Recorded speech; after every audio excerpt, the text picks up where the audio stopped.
किस्सा है साल 2008 का, जिसमें शामिल हैं 2 लाशें, 5 संदिग्ध, 9 साल लंबा ट्रायल और अंत में 0 कन्विक्शन, यानी कि दोनों मृतकों को इंसाफ नहीं प्राप्त हुआ अंत में। जी हाँ, कहानी है आरुषि और हेमराज मर्डर केस की। 16 मई की सुबह आरुषि तलवार की लाश अपने ही बेडरूम में पाई गई। संदिग्ध माना गया उन्हीं के घर में काम करने वाले 56 वर्षीय हेमराज को। फिर क्या था, पुलिस हेमराज को ढूंढने में लग गई और पुलिस की खोज में हेमराज मिल भी गए। इनफैक्ट अगले ही दिन मिल गए, यानी कि 17 मई 2008 को फाइनली हेमराज से मुलाकात हुई। लेकिन जिस परिस्थिति में हेमराज थे, उस परिस्थिति में ना ही उनसे सवाल किए जा सकते थे और ना ही उनसे किसी जवाब की उम्मीद करी जा सकती थी, क्योंकि हेमराज मर चुके थे। हेमराज की भी लाश ही प्राप्त हुई आरुषि के ही घर की छत से, क्योंकि ये लाश 2 दिन से एक्सपोज्ड पड़ी हुई थी। ये लाश काफी हद तक डीके हो चुकी थी। अब पुलिस के सामने एक कंफ्यूजन था कि जब मुख्य आरोपी खुद मर चुका है तो हत्या की किसने।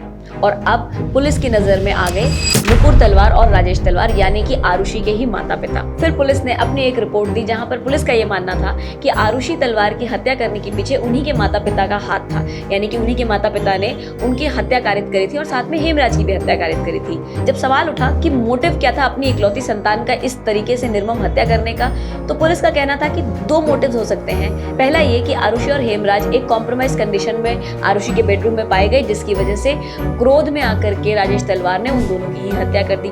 दूसरा कारण ये था कि आरुषि को पता चल चुका था अपने ही पिता के एक्स्ट्रा मैरिटल अफेयर और वाइफ शॉपिंग के बारे में, जिसकी वजह से उन्होंने अपने पिता को कन्फ्रंट किया, जिसके परिणाम स्वरूप उनके पिता ने उनके और हेमराज दोनों की ही हत्या कर दी। जहां तलवार इस पूरे के पूरे इन्वेस्टिगेशन को एक वॉश्ड अप और मेस्ड अप इन्वेस्टिगेशन कह रहे थे, वहीं पर मीडिया इसे बहुत ज्यादा फुटेज दे रही थी। ये केस पूरे भारत के हर एक न्यूज चैनल पर चल रहा था और सभी का कंसर्न बन चुका था। पुलिस को मिला इस केस में बहुत ज्यादा क्रिटिसिज्म, क्योंकि पुलिस ने यहाँ पर सही से इन्वेस्टिगेशन नहीं किया, यानी कि घर की छत तक पर जाकर के नहीं देखा कि क्या आरोपी वहां छुपा हो सकता है या क्या वहां पर कोई एविडेंसेस हो सकते हैं। इसी की वजह से जल्दी पुलिस को इस केस पर से हटा दिया गया और सीबीआई को इस केस में लाया गया। अब जब सीबीआई आई तो सीबीआई ने दिया एक नया ही एंगल।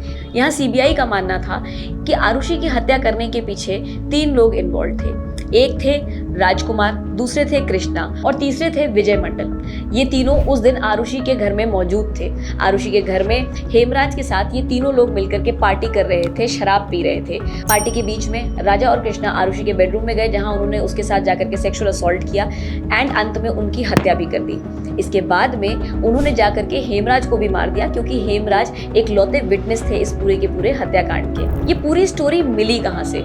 ये पूरी स्टोरी सीबीआई को प्राप्त हुई जब सीबीआई ने इन तीनों संदिग्ध आरोपियों का नार्को एनालिसिस किया। लेकिन क्योंकि कोर्ट में नार्को एनालिसिस में प्राप्त स्टेटमेंट को एडमिट नहीं किया जा सकता था, इसीलिए सीबीआई के पूरे इन्वेस्टिगेशन को डूबियस बताया गया और कहा गया कि इन्होंने गलत तरीका आजमाया है संदिग्ध आरोपियों से बयान निकलवाने का। And hence the 3 of them were released due to lack of evidences। 2009 में सीबीआई ने इसी केस को एक नई टीम को हैंडओवर कर दिया। ये नई टीम वापस से शक के दायरे में ले आई नुपुर तलवार और राजेश तलवार को, और फिर से राजेश तलवार और नुपुर तलवार के अगेंस्ट स्क्रूटिनी चालू हो गई, जिसके परिणाम स्वरूप जो रिपोर्ट आगे करी गई उस रिपोर्ट में राजेश तलवार को ही आरोपी पाया गया। लेकिन क्योंकि एविडेंसेस में बहुत गैप्स थे, इसीलिए सीबीआई की नई टीम की मांग थी कि इस केस को अब फाइनली क्लोज कर दिया जाए।